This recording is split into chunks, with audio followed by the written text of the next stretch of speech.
everybody. Thank you so much for tuning in to the second week of CED Office Hour Live. As you know, I'm Crystal Duckett. I am the Southern Region Extensional Associate for Central State University Extension. And for this week, we are going to be meeting Mr. Eric Smith. We just want to welcome everyone who is watching and tell everyone to feel free to leave comments and questions in the chat while you're watching. As you know, of course, CED, the goal is to engage Ohio residents, professionals, and businesses on all things CED. We're going to learn about Eric, his background, what makes him tick, and how he brought all of those passions and experiences from his prior work to Central State for the CED role. So without further ado, how are you feeling, Eric? Thank you for having me here. Well, great to be here, Crystal, and I feel great because you're here with me, and I'm on Team Crystal. So awesome. Well, thank you, because I'm Team CED. So I would like to say, first and foremost, that it's just a pleasure to be around so much knowledge and just to be able to have a few minutes of your time. Would you mind if I go over so everyone can know who Eric Smith truly is? Would you mind if I just read over your bio very quickly? Sure. Right, so we're just going to start that off. So Eric Smith is the Community and Economic Development Educator for Central State University's Northwestern region of Ohio. For over 2 decades, he has been living his purpose to, in his words, build flourishing communities in which all people can thrive. Eric uses design thinking to help small businesses, small-scale farms, individual Ohioans, and civic leaders engage in direct their future. His background includes leading award-winning workforce development, neighborhood revitalization, and enterprise and food system programs, both internationally and across Ohio in both urban and rural contexts. Eric has a master's in community development and holds professional certifications in such models as energizing entrepreneurial communities and asset-based community development.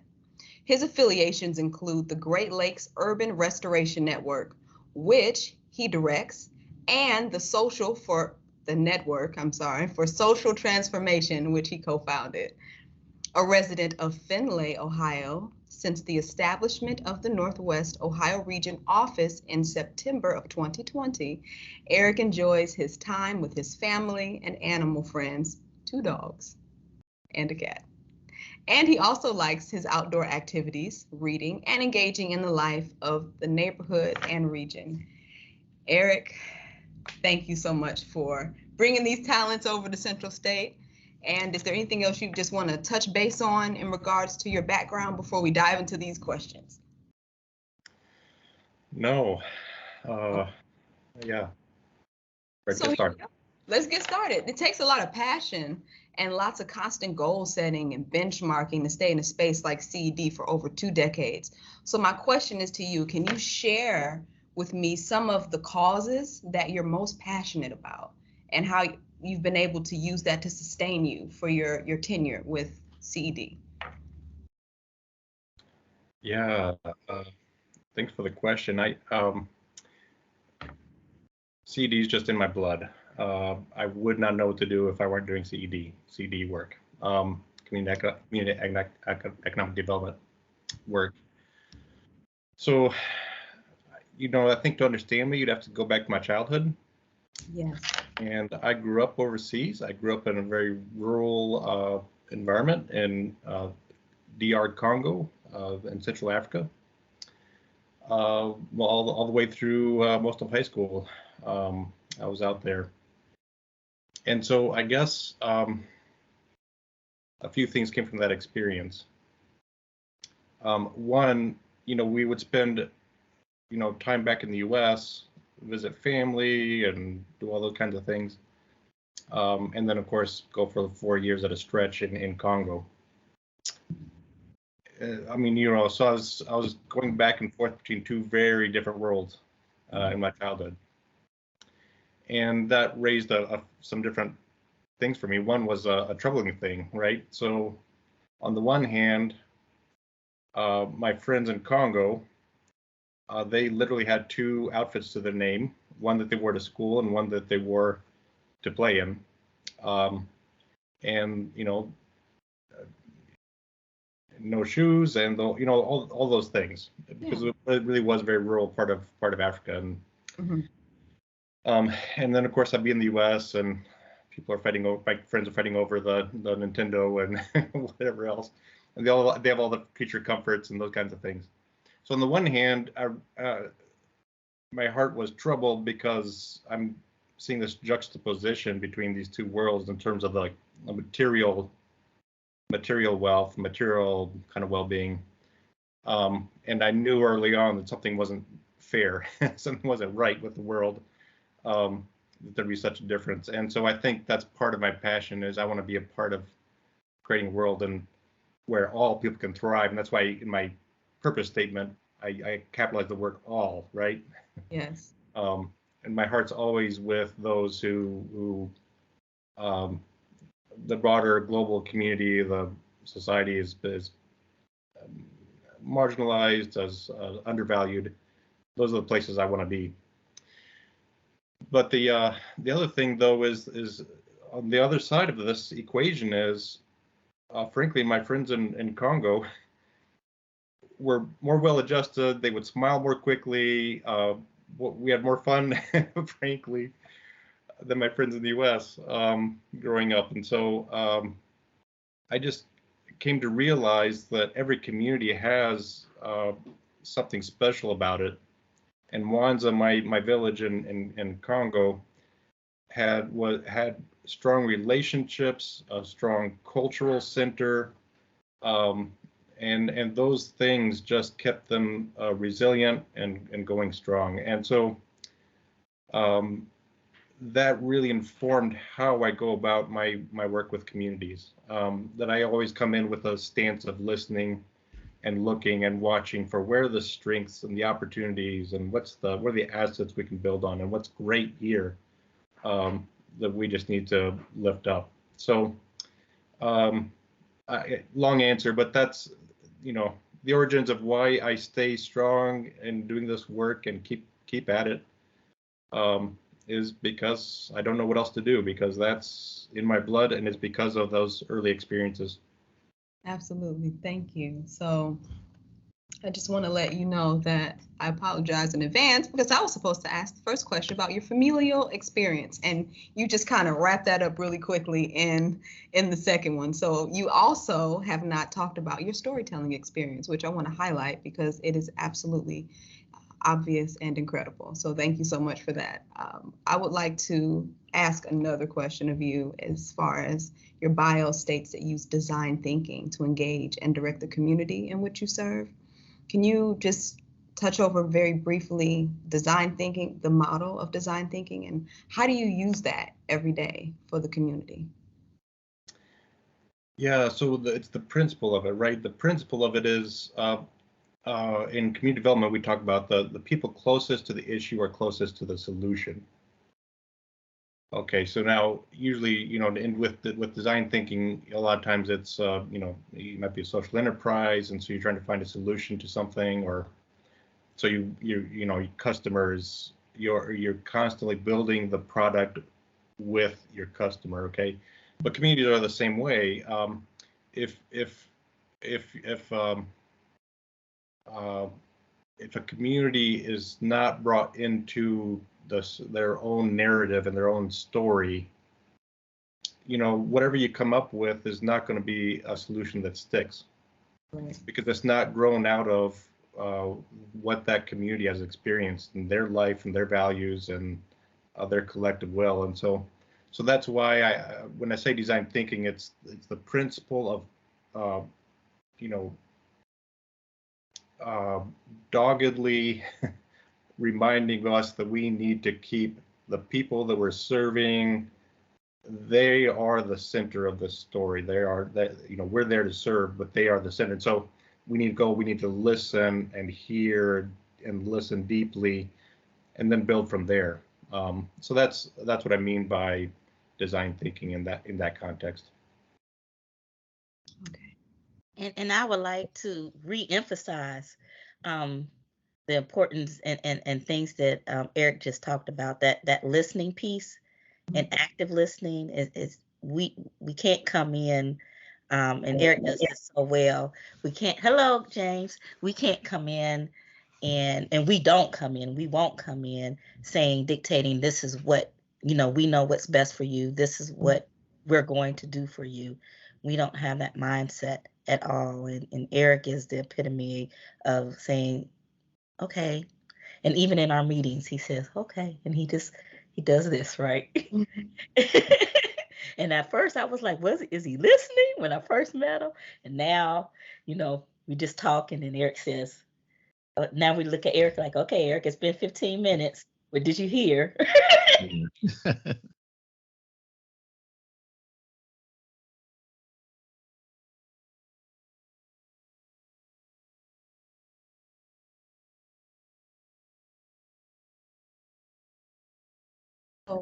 Oh, let me say real quick just on that, like, I don't know. I think the way I talk about this with folks when I'm talking with people interested in community development, but like, and I'm sorry, I'm a geek about this stuff.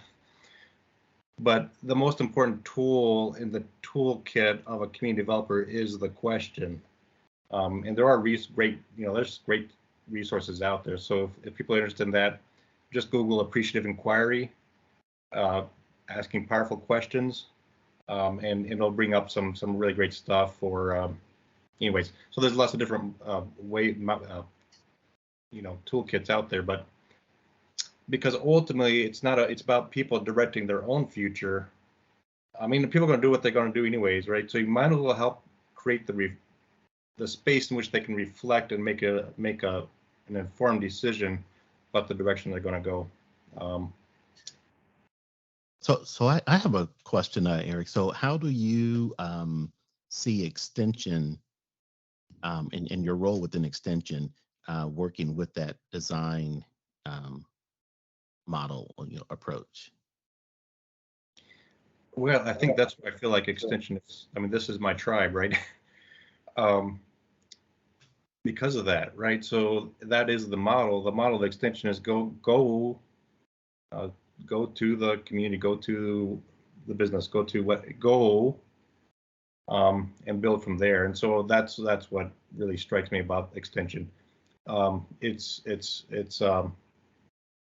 being thoughtful about what people identify as their felt need, and how do we come along and partner in making, finding a solution or lifting up their solution, right? So we're really responding to communities and customizing anything we do to the exact felt need that they have voiced. So in addressing that, going to folks who and helping them to identify or to express what their challenges are, what the needs are, and to move towards that solution. What has been your experience like here in Ohio in doing that, in terms of how receptive is the community? Are there hurdles that have to be overcome to get there, or what are some of the things that you're learning in that regard? Yeah, that's great. Yeah, so it's interesting, right? We are so conditioned. I don't want to overstate it, but we are so conditioned, and I'm in the U.S., at least in my experience, and it starts from the top. Whenever we think it, well, let me finish that thought first. We're so conditioned to think first about problems, so we're very problem-oriented, and then we're going straight to okay, well, here's the solution, here's this quick fix. And gosh, the whole system works that way, right? I mean, it even begins with where the dollars. When you go to apply for a grant, what's the first question on that grant application? What's the problem? And that just really gets at me. because we're not, the question that's going to make a difference is what's good that you can lift up and build on, right? That's the most powerful first question always, in my experience. But my point is we're so conditioned by how everything, our society is structured. It's not easy. It takes a long time for people to trust you, to work with you through the questions, and to trust themselves, to come to trust themselves that they have solutions and answers, and to find the right direction. So we're always waiting. If we're waiting on the outside expert, we'll be waiting a long time for a solution that actually fits our need, right? Mm-hmm. But my favorite stories in this capacity building space, the conversation we're having, is actually come from overseas, because it's a different cultural context. But so let me tell you the story of Achibu, the village of Achibu, right? And so the village of Achibu came to us and said, we want to make a difference in our village, in our community. And like, okay, but what does that mean? What do you want to do? Okay, well, we think the biggest issue for us is food security. We're not growing enough in the rainy season to last us through the dry season. And so our kids are having to cut down to, two meals, one meal a day. It's not sustainable. Okay, you got the problem nailed down. So what are you going to do about it? Is how we approach that, right? And so then they were like, I know, cousin so and so knows so and so who their group, what they do is they use cattle. So they use farm animals as labor. Okay, so what are we going to do about it? How can we use that piece of knowledge? And then they figured out the University Extension folks know how to train on how to use the cattle. Okay, great. So, but you can see, we use the series of questions, and then they settled on a solution, and they found the resources they needed to get the technical skills and whatnot. So the last piece they needed was just the funding. And even there, we held off. They had to buy that first head of cattle before we would buy the second. So they'd have their team. But what happened then is because we kept at this, and it's a longer process, they became very confident in themselves. And so then a disease came, and one head of cattle died. Because the confidence was there and they knew what to do, we came and said, "Can we help?" "No, we don't need you. Get away. We're gonna go. We know how to do this." And so they raised the money internally, and they bought the head of cattle, and they went off on their way. So, and I juxtaposed that story with a few years earlier when I was working in Congo, and I'm going out to the village of Koboko, and every day I would pass a broken down tractor. But that tractor was some, foreigner's idea of a solution to the food security problem of that village, but they didn't think about the whole ecosystem. And so there's no manufacturing that's happening around there. So there's no part replacement parts, and the dust kills anything that machinery. So without thinking about all that stuff, and without really getting the input from the village, they came in with some solution that wasn't the right solution. And but I think it's hard. We're so conditioned in the U.S. to be thinking about what's the problem and what's the quick fix. Sorry, long answer, but. No. You actually did a wonderful job of tying it back from last week when Ambrose touched on how going into the community, and these official leaders and these community leaders are telling the community what's good for them. You don't have the same response and the same result from the community as if you were to change the paradigm and start focusing on the community to listen to them. So my takeaway from this is that the people, like you said, the people closest to the problem are closest to the solution. But I also want to say that an empowered community is a thriving community. So if you all are in the community meeting the needs by actively listening, doubling back to you, Amber, and then also taking that time to create a solution or guide them to a solution, then they will be like the cattle passed away. Had all the tools in that toolbox of self-sufficiency to actually help themselves to thrive. So I think the work that CED does, though it's like no other program area that we have here, is very essential with that aspect of thriving community. So I'm sorry, go ahead, James.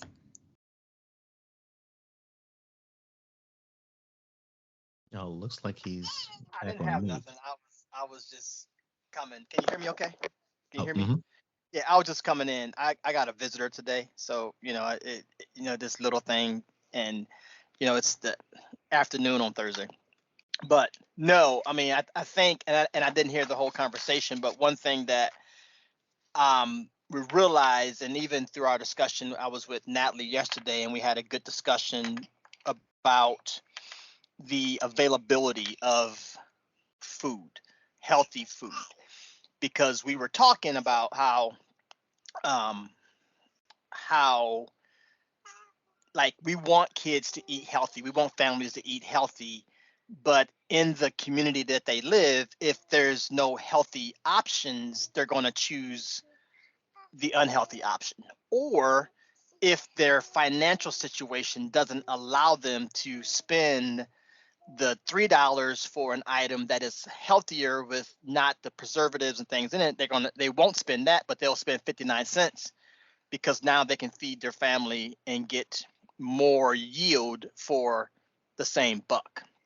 So Eric, kind of what your point was, we're not growing enough food in that situation. I'm saying, how do we how do we, and I even said this last night to him, I said, how do we find the resources for those corner stores, for those community markets, for those areas that they can provide then the better options, or the carrots, the apples, the grapes, and I mean, I'm thinking we got to grow it in our communities and then have that community store sell it. But Right. it's getting the buy-in from the communities that, hey, we see this as, to your point, Eric, the problem, the challenge, but we have to also bring them solutions versus just saying here's a problem. And the beauty of the CED is that we're working with the community to develop whatever that solution is for that community. So even though the end result might be the same, how they get there in community A is going to be different than community B or community C. And so to Eric's point, it's about here are some different tools that you can use, and we can help you facilitate that process as you develop a solution for yourself. So we become like a train the trainer, right? We are about self-sufficiency. And sometimes it's almost like we are moving to get ourselves out of a job, right? Because we're teaching you everything we know. We're emptying ourselves out to that community. This is everything we know, and take what you can and take what you want, and then we'll help you formulate it. But this is your process. This is your solution for you because you live here. This is what you're going to do to sustain it long after we're gone. So would you say one of the goals as far as CED, or I guess one of the touch points in CED, is accountability? Okay, we've come out to the community, or the community has reached out to us. This is something that they say is a problem. We're going to help you, but hold you accountable. We won't solve the problem for you, but we'll be a guide for you to get through this problem. Would you say that's one of the things that CED, Yes. the pillars? Okay. Mm-hmm. And part of the accountability on us is impact, right? It's the quality of the service. It's not just cookie cutter. It's not just saying we talked to 10 people. It's more about the depth of that conversation, those conversations, and what came out of those conversations. What was that person able to make the next step or move in that right direction? So it's all about impact. Thank you, by the way, James, also. Yeah, so James, tell me more. Like, who else is seeing that as an issue in the community that you're working in? Well, yesterday we were particularly in the Avondale area, and we were talking about, even from the standpoint of the nearest grocery store, Mhm. you know, you think of the big ones of Kroger, of Save a Lot, of whatever, but they're not, like, call it within walking distance. You know, you literally have to get in a car or you have to take a bus. So that creates an issue too, is the whole transportation. So we were really talking to schools, and they were really looking for ideas on education, on how to help them educate, kind of like you said, Amber. Amber, yeah, Amber Ambrose. Whoo, two A's there. About about kind of almost like train the trainer, right? Hey, we're bringing you these tools, and we'll help you get started, but it's the continuation of this. So it was in those communities. I mean, covering the southern region, and I think, Amber, you hit this on the nose. It's going to be different in each area. Every county is going to be different. Maybe we have a huger pocket in Hamilton County, in a Butler County, kind of what I call them, Mhm. a larger pocket of those. But if we have these, like, call it community gardens, I'm thinking that might be an asset. But to your point, bringing it to them with the thought of, hey, here's a way for you to have financial gain by doing this. We can affect the economy by doing this. Now, I don't know if I probably shouldn't even say this, but we got a call on Monday with Dr. Dasgupta about food insecurities in certain areas, because there's a grant. So if you may know that, I don't know, Eric nodding your head, like, kind of, sort of, maybe. I don't know. All right. But I don't even know a lot about that. But when you said that word, it made me think of, okay, that's what he wants to talk about. And being in that conversation yesterday, it was really eye-opening, because the first presenter yesterday was really about all the websites, all the recipes, all the things you can do. She was from Kentucky, a lot of what I was going to share as well. And then when Natalie presented it, she presented it from a different angle, about almost like meeting the kids where they are. And she did some things with TikTok, and I was like, dog, that was so sweet. I mean, because she was talking about how the kids are going to TikTok and they're learning from TikTok more than they're learning from the book. They're learning recipes, they're learning dances, they're learning, whatever. So if we want kids to learn more about health and wellness, education, about better for you, about economics, then maybe we need to have a TikTok channel. And she was educating the schools on having a TikTok channel, so that we don't want them on their phones throughout the day, because it's a distraction. But if they're on their phones to learn and do some things that's productive, then it would be beneficial. And then I think somebody said this, now we're meeting them where they are, allowing them to engage, and then that engagement keeps them excited, because now they're creating excitement and engagement that's going to keep them locked in. And then what are they doing? They're sharing on TikTok. They'll follow a trend because it's on TikTok. One example, Natalie said she was looking for this one type of cheese, and because she follows a lot of the food and the recipes and stuff like that, she was like, hey, and she went to the store to find it, and it was all sold out. Come to find out, there was this TikTok trend about this cheese, so all the kids went and bought it up, or people, whoever. I don't say kids, but I mean, I'm not on TikTok. I need to get one now, I think. But so Eric, from that standpoint, that's kind of where I was going. So my thought was, how do we get into these communities where we see this as a need, and then how does we as Central State help these communities?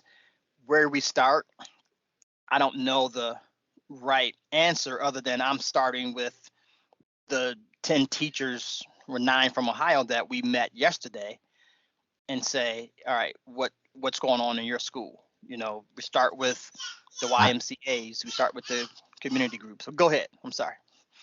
Well, I would add to that. I think in response to what you're asking in your comments, James, my position in terms of education, in terms of extension, it's the education. It's not neutral. Okay, we're not trying to. I'm not trying to deliver just neutral, blank, stale information. I'm trying to effect a positive change. And to me, that is what extension officially should be doing and unapologetically be doing. And to accomplish the things that you all are referencing here today, like when you talk about the food insecurity, it's going to require a change in how the system operates. When we talk about, like when you're mentioning TikTok, and how the young folks, a lot of folks are learning even from that platform. Okay, some changes are happening. No one is waiting for extension to come out and help them or to save them. Okay, the world is going to keep on moving.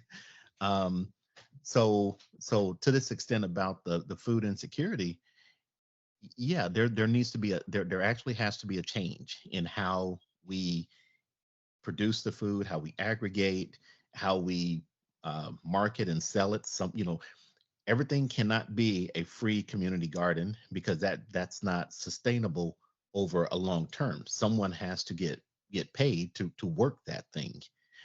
So there are some different models, I think, that are contrary to the traditional, the current capitalist structure, that people need to be educated about and then implement in their communities, in the appropriate manner that works for them. But that's just sort of my quick Well, answer on there. I like to piggyback on that too. To your point, we have the ability. We have to be agile and flexible, and be able. We're translators, right? We have to determine. Okay, this is how this person is communicating. So how can we communicate so that we're in their language? So whether it's the kids on TikTok, whether it's this traditional person that this is how I've always talked, whether it's the person that's talking in this is the current model of this year in business, trending, whatever it may be, and we have to adjust accordingly. That's the purpose of this show, right?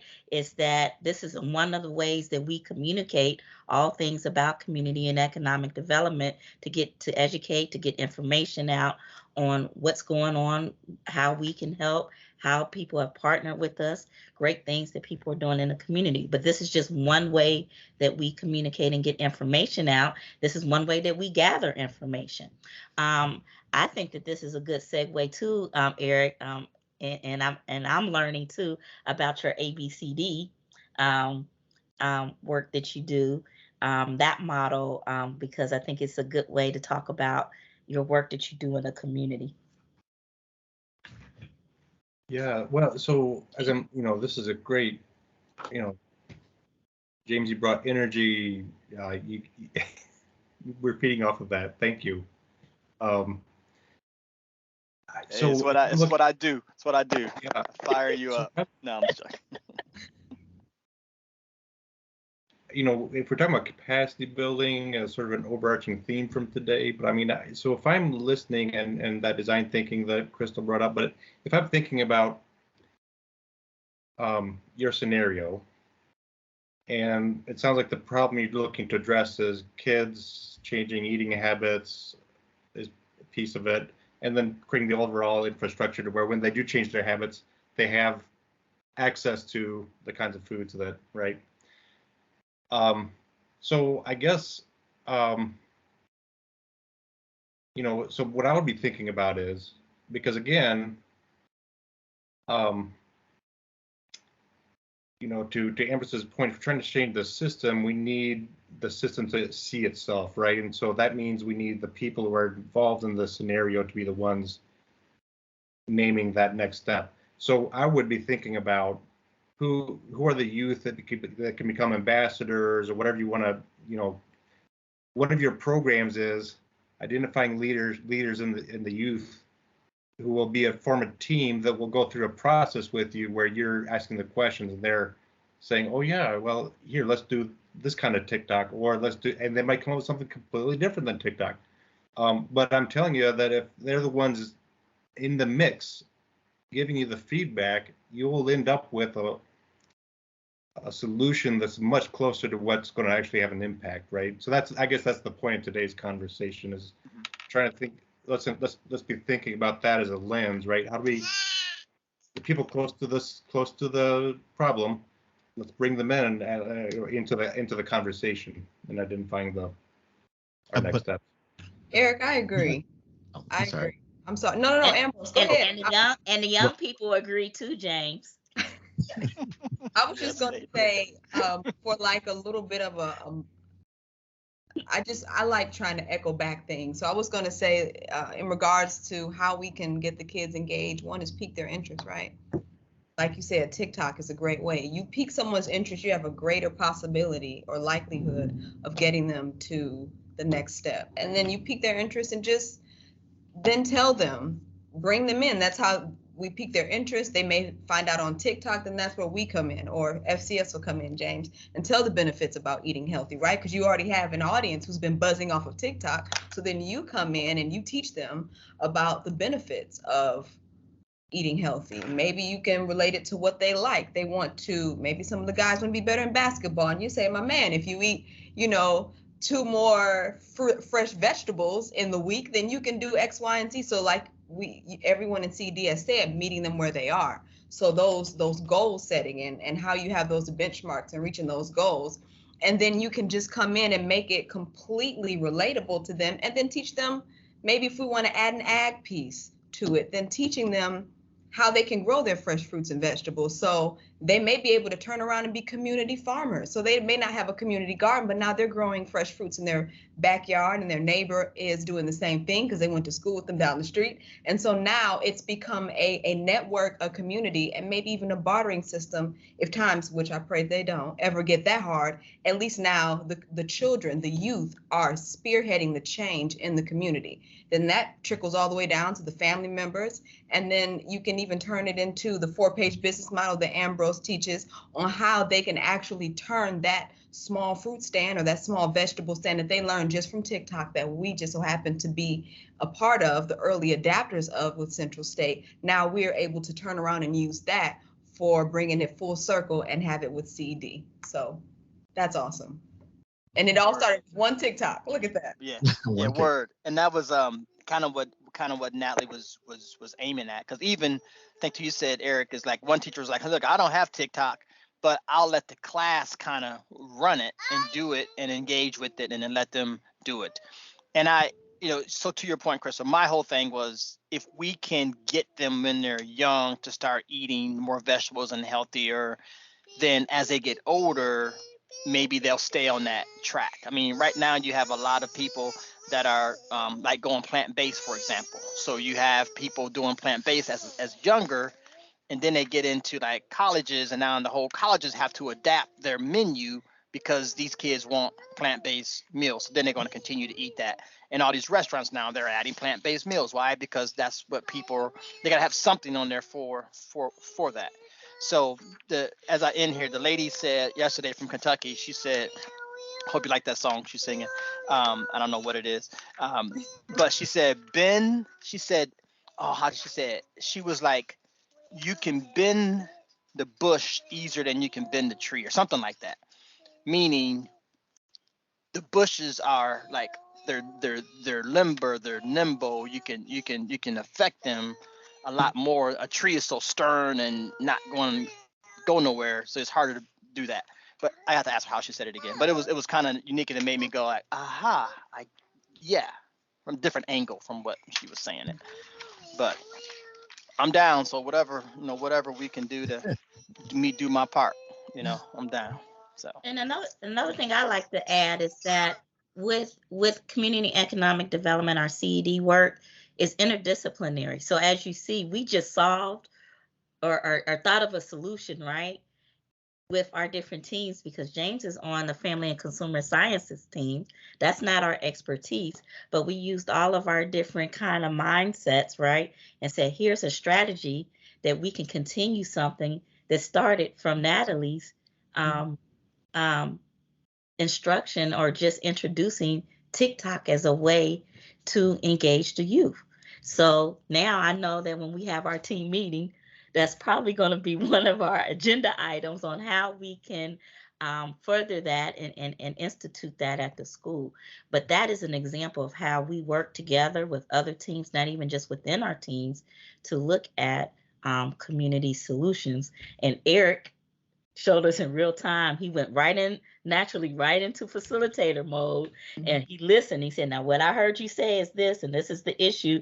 And Ambrose, this is what you said, right? He confirmed it, and then he brought us all together, and we came out with a strategy. And that's how we work on CED. But Eric showed you in real time how he works. And I just wanted to point that out.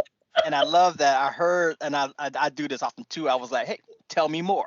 Tell me more. You're like, I want to know some more. So yeah, thank you for saying that, because there's more, a lot more, and I think there's a lot more for us to do. So thank you guys for allowing me to join this chat. I'm glad you joined. Thank you for joining. Yeah, for so sure. Here I go, doubling back, circling back, trying to recap. My takeaway from this was that interest and excitement breeds creativity and results. So we were interested, we were excited, and then our creative juices began to flow, and we created results for a problem that we identified. So this is not just CED in real time, but I think this is how we really start to solve problems as a group and as people. So this is a good life lesson. I'm gonna put this in my toolkit. Hold on. So this has been wonderful. What are you gonna say, Ambrose? There is where the energy is, right? Yes. Yeah. The path of least resistance. That's what this is. We're just going with it. It's good energy. Yes. Well, I was just going to add that part of what we, I think that we do or can do is to also provide, as we educate the community, provide them knowledge or about options, but also possibilities. So if we look to empower them or look to empower their decisions, in terms of, impacting their own destiny, if they don't know of what is possible, they're only going to go based upon what they know, what they see, what they envision. So I think that's where extension, where some part of our value is also to bring to mind just other possibilities. And with CED, as Amber made reference to the interdisciplinary approach that we take, we can pull from all these other program areas and things that we know to share with the community these other possibilities. So now it sort of gives them the opportunity to think outside the box. They're still impacting their direction, their own destiny, but now they have some additional things to see and consider. And in part, we're trying to maybe direct them a certain way, but they first have to see it as a possibility. And James, I think one of the best ways to do that, I mean, it was stories, bring back stories from wherever, but also a field trip. And there are communities that have made progress on this, and so, but are there some youth that you've noticed, or some parents or whatever, that seem to be really interested, right? So to Crystal's point, they have energy around this, right?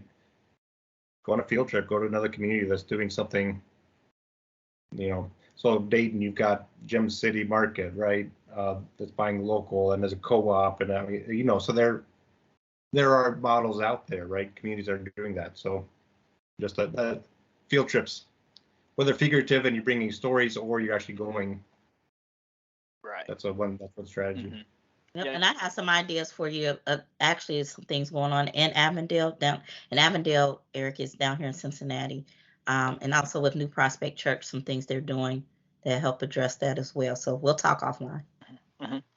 Word. But again, Thank I you. would caution, right? This is the if you're the only one that holds that issue, that concern, what you do won't last. But if there are others that are with you, then whatever you do is gonna, you know, it'll last. So the principle there in community development is, you know, there's a direct correlation between how many fingerprints are on a project and how long it lasts. And whose fingerprints are they, right? Is it the usual suspects, or are you really trying to engage a broad audience? So, but I do want to say one more thing about Crystal's comment about energy, right? I mean,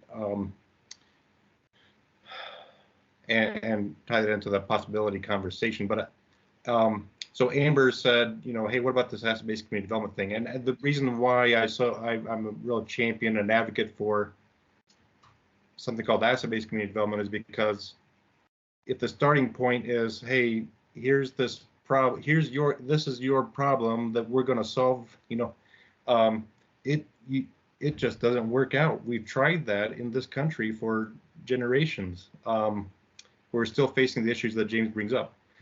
But if the starting point is what is it? Not that those things aren't true. There's problems in every community. But if the starting point is what's good here, what's strong, and where do we build from that, then you can harness that energy because that's just how our brains work, right? When we're focused on the problem, we retreat in terms of our own sense of agency to make change happen. But when we're focused on possibility, as Ambrose says, now we get engaged, we get connected to the issue, and we get energized, and so then that creates the forward momentum that you need.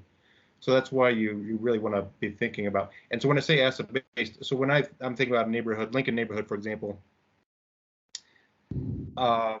you know, food desert, you know, all that. I didn't go in there and say, hey, you guys are food desert, let's do it. No, I hung out with people, got to know what people cared about. Miss Denise says, you know what my vision is? I want a tomato on every tomato plant on every front porch.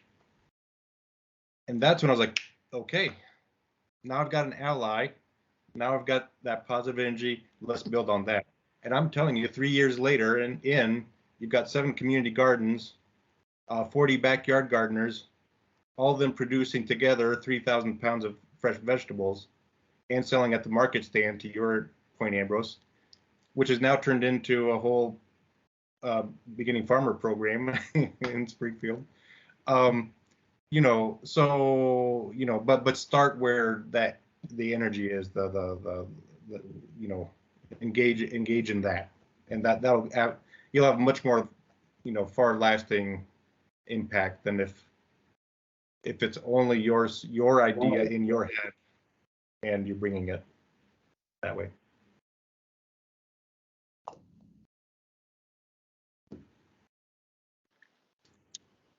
Perfect. Yes. Yes. I get it. I love those comments, Amber. Yeah, exactly. Yeah. So to that point, I'll say this. Yesterday, as one of the teachers really brought this up as well, because of some of his kids in his community, and I can't think of the name of it, but one of the things that I said, and it was like, okay, I take that back. Like I said, I work with mostly adults, but I do work with some kids, and I prefer the middle school and high school. I prefer that.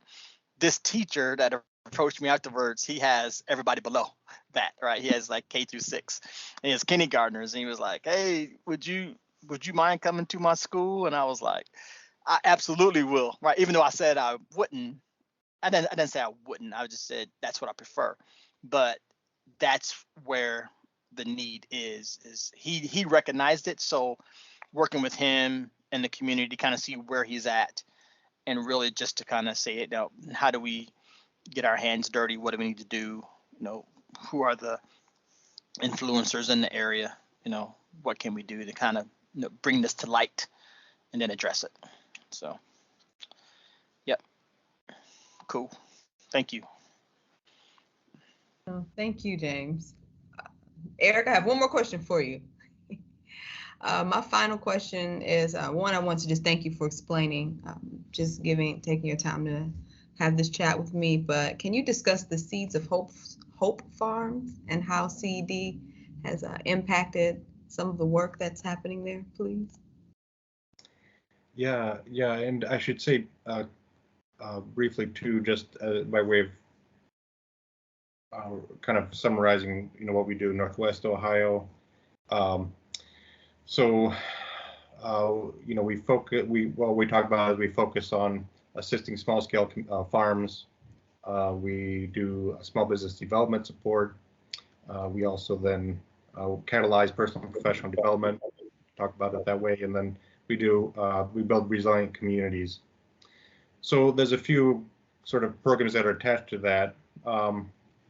So we do in terms of personal and professional development, we have a program called Step Up, and it's really if you want to have some dedicated time to think through what is my purpose, my why, and as Amber's is so good at talking about it, but what is the career path, right, that I want to go in, and then what are the skills and for finding the job, keeping the job, growing in the career, and making a difference. So there's a series around that. Another program connected then to the small business development side of it is the Ready, Set, Grow. And so that's a series that we can bring to a community to support the small businesses in that community. And we can work with, entrepreneurs who are just thinking about doing something, on up to existing businesses, supporting them in the operation of their business. Building resilient communities, there's things that we can bring, toolkits like asset-based community development, like community heart and soul, that will help you in your community as a community come together, identify your best opportunities for your next step in becoming a stronger place, a stronger community. And so we got a series of leadership workshops and other things we can do to bring into that space. But then that last one is that assisting small scale farmers. And so we're building now, thanks to leadership from Ambrose and Amber and Dr. Dasgupta, we're bringing into this, a course, a series called Farm Business Boot Camp. But that can be delivered to a group. But also I can always just come out and be a supportive partner in thinking through your farm business and the operation of it. So with Seeds of Hope Farm, just being one of the farms we work with in Northwest Ohio, I just love them. And so it's a farm operation housed within a nonprofit organization called Franciscan Earth Literacy Center. And so they have a passion for the disability community or the differently abled community. And so they like to hire and provide, work skills and those kinds of things for that community in Tiffin, Ohio. And so the farm is a means of income, and it's a means of exposing them to kind of work experience, and getting that kind of experience. So the fun thing that's happened is, and this is in large part thanks to this is the collaborative with Ag and Natural Resources, and especially the staff there, but they have almost doubled their revenue from that farm between 2020 when we started and this past season. So, so that it's fun all the way around. They're providing employment skills and working with a particular community, the disability community, and just doing amazing things. And we're just able to come alongside and support them with little tips. Think about your pricing. Is that the right pricing? And let's try something to, hey, here's a different way of growing that particular kind of product. And so, yeah, it's a fun story. Is one farm and people come to the farm in the community, come to the farm and buy? Well, yeah. You mean like to buy? Yes. Yes. So their model, and every business has its own business model, right? What they have found works for them because, they need something that doesn't require a bunch of staff time because it's a small operation right now, growing, but it is. So they've got it to where they set the food out in sort of like this market stand area, and it's people pay. They have recommended amounts to pay for that, and so then people drop it in a safe box there, got their money in the safe box, and they pick up their food. But then they also have so they're connected to a Franciscan community there, so they have a lot of retired folks, and so they have a built-in community right next to them, and so they also do a CSA, community supported agriculture program, where they'll deliver to those residents boxes with whatever's been grown that week. So they have a mix of how they do it. You can come and buy just from the farm, or they'll deliver to your residence. Eric, can you say exactly what a CSA is for our audience who might not know what a CSA is and how that works? Yes, so community supported agriculture, it's a model where people will pay up front at the beginning of the season for, well, usually a typical scenario is you pay for, 26 weeks worth of boxes of fresh produce, for example. So you pay up front, and that helps to mitigate the risk on the farmer because, what's hard when you're a small farmer, the weather impacts what does grow well and doesn't grow well and all that sort of thing. So there's a lot of risk involved in being a farmer. And so when you have people that will pay up front for those boxes, that helps to mitigate some of that risk. So then for those 26 weeks or however long it is, they will just go out and whatever has grown well, whatever's grown, they'll put together a box, and then either you pick up that box from a drop point or they'll deliver it. So you get every week you get a box of fresh vegetables straight from the farm. Cool. That's actually pretty awesome. I want to say when I lived in New Jersey, there wasn't access to lots of fruits and vegetables, and I didn't know I was supporting a CSA because that's exactly what they did. It was online. It was called Door-to-Door Organics, and they'd say, well, how long would you like your subscription to be? And they say, would you like just fruit, just vegetables, or do you want a mix of both? So now, X amount of years later, I'm like today years old and learning that I just supported community supported agriculture without even knowing it. And to kind of build upon that, I think it's awesome because it was a need, right? I needed fresh fruits and vegetables for my smoothies, right, in the morning. And going from Jersey to a farmer's market in New York with going from Newark Transit to Newark, that's too much. Like you just want to, it's a lot. It takes a lot more money to get to that location, see the need, and then to come back, right? So yeah, this is incredible. I get to go and brag about this today. So thank you for that, Eric. Thank you for that.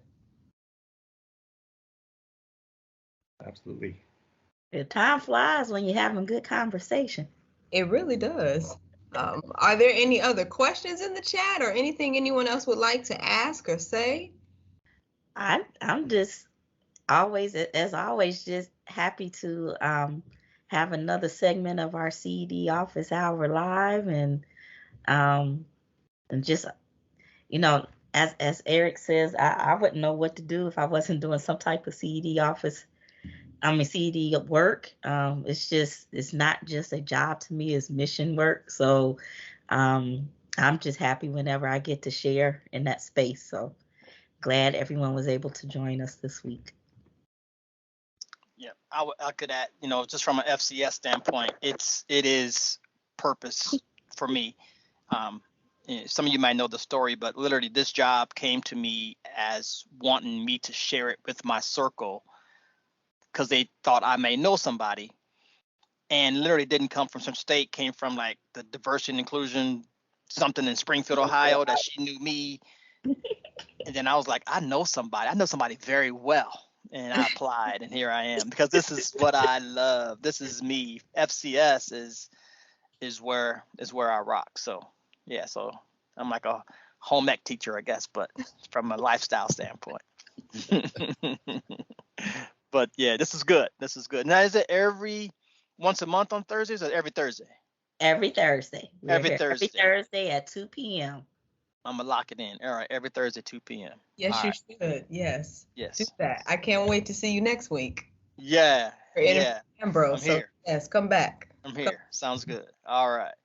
Cool. Well, I put our landing page where all of the upcoming segments are housed, as well as the old segments that we've already aired, posted. So I put that in the chat, so you'll have it. Solid. So Crystal, can I rock us out with a quote? Let's do this. One of my favorite quotes is from Meg Wheatley, great author, thinker, founder of the Berkana Institute. But anyway, she says, whatever the problem, community is the solution.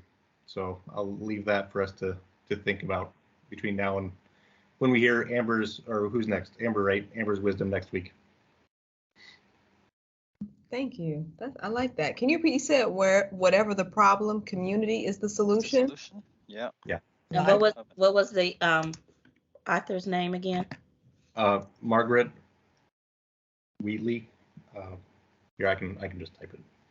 Ray did. Relation to Phyllis Wheatley. Makes me wonder. Whatever the problem, community is the solution. I love that.